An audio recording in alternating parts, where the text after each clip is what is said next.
Welcome to the Frontline Herbalism podcast with your host Nicole Rose from the Solidarity Apothecary. This is your place for all things plants and liberation. Let's get started.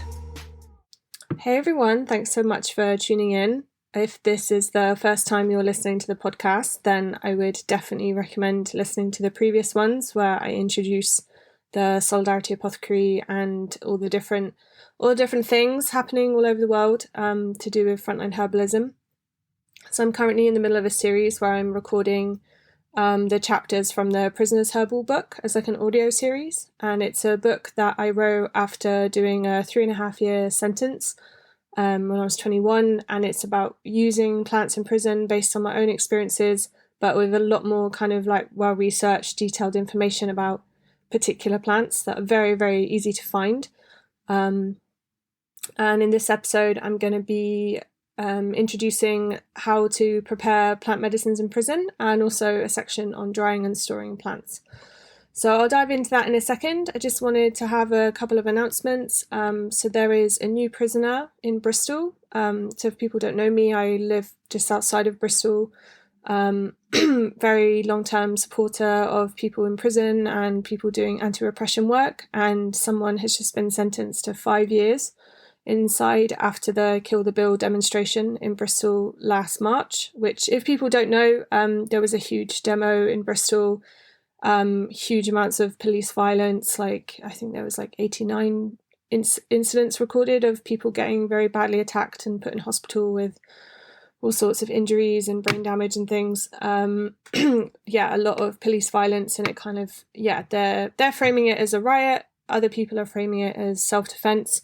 But the kind of purpose of the demo was to resist the Police Crime Sentencing and Courts Bill, which has unfortunately been passed now, even though people have been resisting it for a really long time. But there's a kind of, I don't want to say a like filtered down version, but it's still an incredibly repressive piece of policy. So Matt, put his body on the front line, and it's his first few weeks in prison at the moment, so I think it'd be really amazing if people can write to him. I'll put the link and the details in the show notes, so check that out there. I'll put his address and his prison number, and there's also a link to donate. So if you want to support any of the Kill the Bill prisoners, if you want to support people who are fighting back against police violence, who are now suffering inside, then definitely support him. And I know I only met him once or twice, but I know that he loves plants and he's very connected to the land. So if you want to send him any cards with herbs on or landscapes or animals, like I know he'd absolutely love that. All right, let's dive into the Prisoner's Herbal.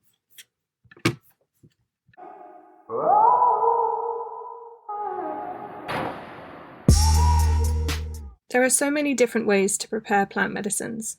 On the outside, we might make alcohol extracts called tinctures, or extracts using glycerin called glycerites. And I am a terrible salesperson that I've got to tell people that I have an online workshop all about how to make glycerites. You can find I'll put a link in the show notes so you can go direct to the workshop. But it's basically like a kind of one-stop shop of how to work with glycerin. Or we may be able to craft all kinds of oils, ointments, capsules, potions, and lotions. But in prison, our options are limited. However, there are still some great ways to successfully use plants, and these methods are certainly in no way inferior. This section introduces the different options possible. I know how ingenious and creative prisoners can be, so I'm sure you will find even more creative ways to make medicines. Teas. Alright, herbal tea at its most simple is adding hot water to a herb and drinking it, the same way we make, like quote-unquote normal tea, which normally comes in a tea bag. Whenever anyone is taking the piss out of herbal medicine, I'm like, shit, you don't drink tea or coffee? And then kind of like look at me like, what? And I'm like, yeah, you're literally having a cup of having a herbal infusion like several times a day. Okay, all right. To make a herbal tea in prison, you can add about a teaspoon of dried herb or 2 teaspoons if it is fresh. Cover with hot water and leave for 5 to 10 minutes before drinking to make sure it is really brewing up in strength.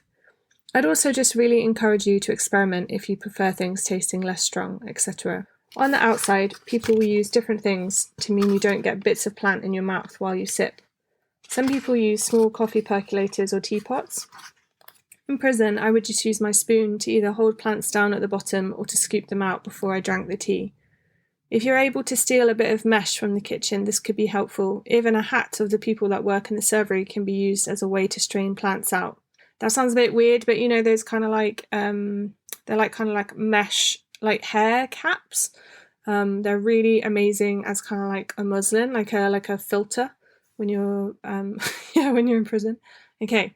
If you add milk, it will go funny, so it's not recommended, but if you need to add a sweetener, then sugar, etc. is okay. It's worth trying teas without it, just so you know the flavour. Also, a lot of the healing properties of plants are in the taste and the effect they can have in the body. Hot infusions. A hot infusion is basically the same as a tea, but brewed for longer. For some plants, you might want to leave them brewing overnight to get maximum strength.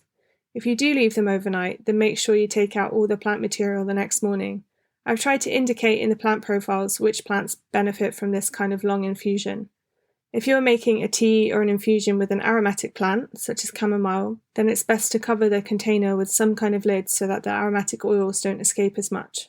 In the prison where I was, we were given a tea flask, which meant we had some hot water for tea after we were locked in, because having your own kettle was allegedly a privilege.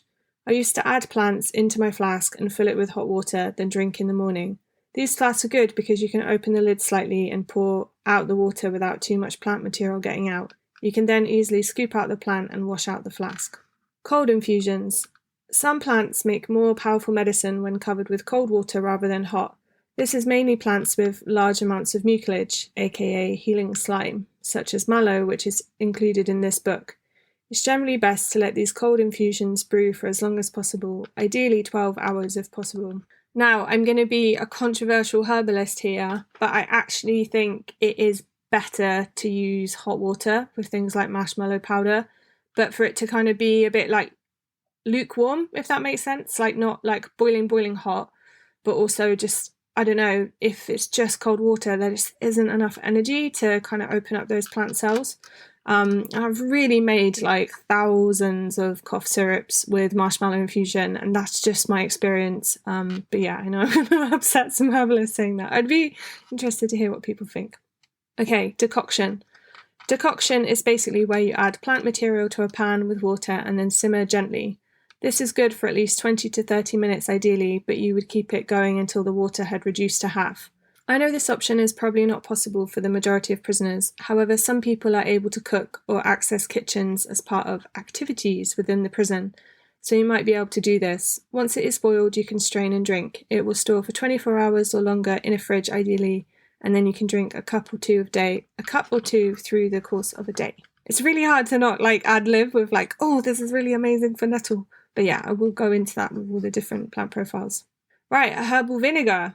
So again, vinegar is not going to be available in many prisons, but it is listed on the canteen sheet, so some people in England and Wales will be able to access it. You will need a clean jar, saved from something else, like peanut butter. Make sure it is super clean.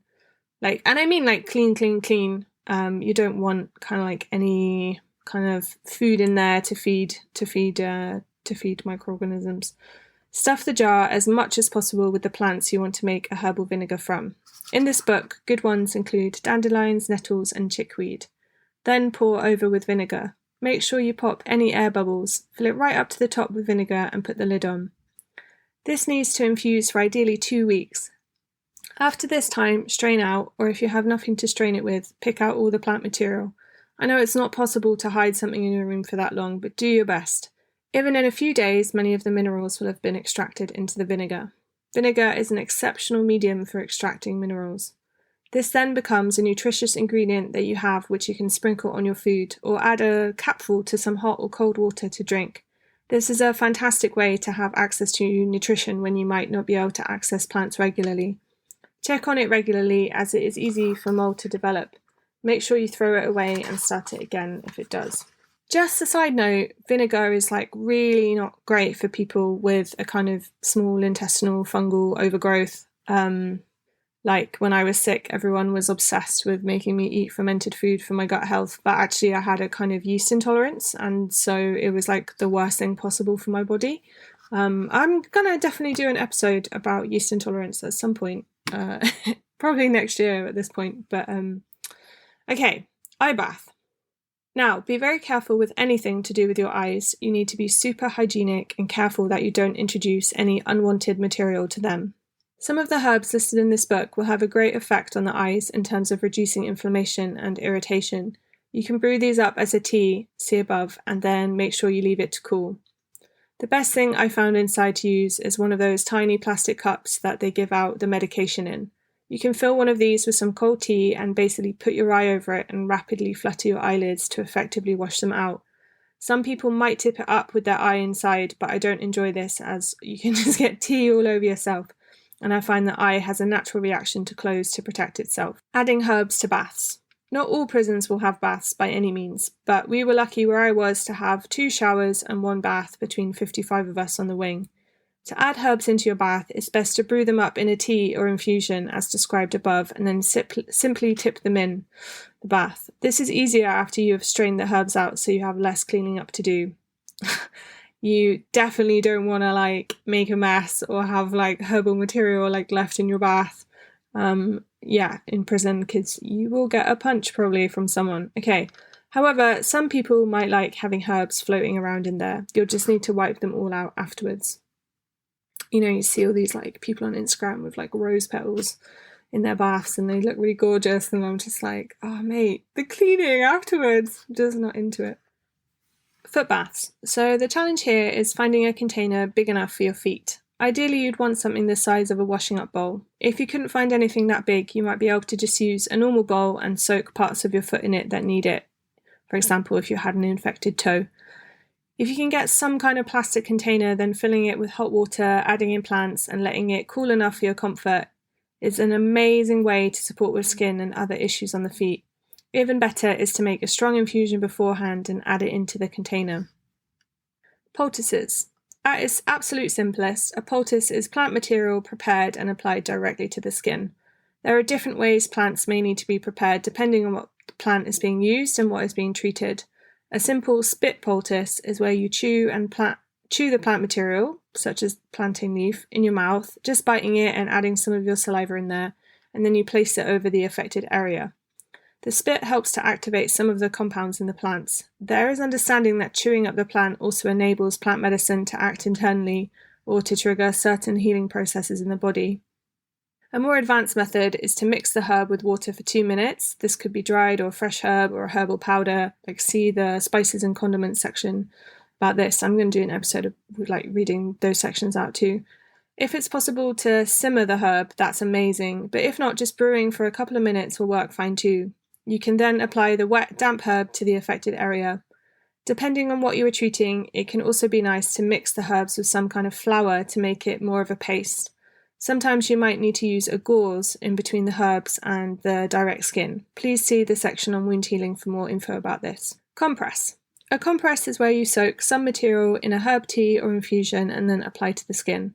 This can be hot or cold depending on the condition. In terms of materials in prison, options include clean cloths, a towel if not too thick, or pieces of fabric like bandanas or ripped up t-shirts, etc. You could even use a bit of pillowcase.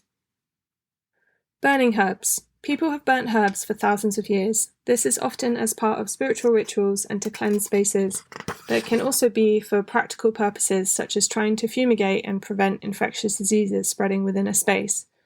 You can tie up small bundles of dried herbs and burn them. Obviously, unusual plant smells and smoke is a big red flag to get raided and searched, so it might not be the best thing to do in a prison environment.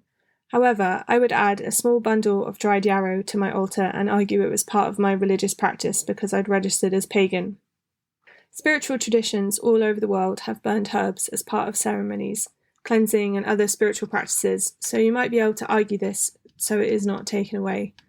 All you need to do is gently light the ends and carry it around your space before dipping it out. Don't go too mad, as a lot of aromatic chemicals are very strong, especially in a confined space like a prison cell. Burning for a minute or two will be plenty. Steams. To do a simple herbal steam, simply add the herbs to a bowl with some hot water. Cover yourself in the bowl with a towel so that the steam warms up your face. You might want to keep adding in hot water to extend the steam. A face steam helps to clear out your sinuses. It's also a good way to make the most of a plant's antimicrobial properties.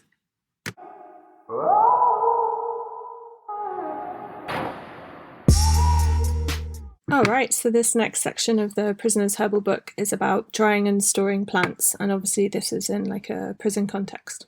Drying herbs. So unfortunately in prison we don't have access to dehydrators or big screens to help dry herbs successfully. However, in my time inside I managed to successfully dry some things out in the following ways. Placing herbs on the prison radiators. Our radiators were basically completely built into the foot of the wall, creating a little ledge. This was absolutely perfect for me because it meant that I could easily spread plants out and the temperature was consistent. The plants were also out of direct sunlight. However, it's not ideal for prison searches because obviously things are on view. I found that the radiator extended underneath my bed, which I affectionately called the shelf as the mattress was so thin it was basically like sleeping on a metal shelf. This meant I could dry plants under my bed, which were less in view. Our cells are meant to be checked every day, but a lot of lazy prison officers will just do a brief look-in and tap the windows, then walk out, meaning my drying routes were not found. Unfortunately, with bigger cell spins, as we call them, that's like when they like search your room. A lot of things I had dried were confiscated. You win some, you lose some. Books. Another method I used was placing plants in books as if I was pressing them. This would mean that their water content would slowly evaporate. If you don't want to get the book dirty, you can just use scrap paper between the plant and the book. You'll need to make sure that there is some weight involved, like stacking a pile of books on top of each other. This method only really works for leaves, stems, flowers, and not for roots. Spreading over paper. You can also just spread herbs out over paper and leave out to dry naturally. Direct sunlight can often affect the quality of plants that are drying. However, sadly, most of us know that we aren't at risk of that in cells with tiny windows. If you can access some large paper, like big A3 sheets from the art room, this is ideal. It's good to spread plants out so they are not touching and make sure it is only one layer. Paper bags. On the outside, a common way to dry herbs is to hang them up inside paper bags, ideally brown bags that block out the light. I don't know if you'd be able to access anything similar in prison, but you might be able to get things given to you in a bag in the pharmacy. Drying in bunches. You can also just tie plants together into bunches and hang them until they are dry.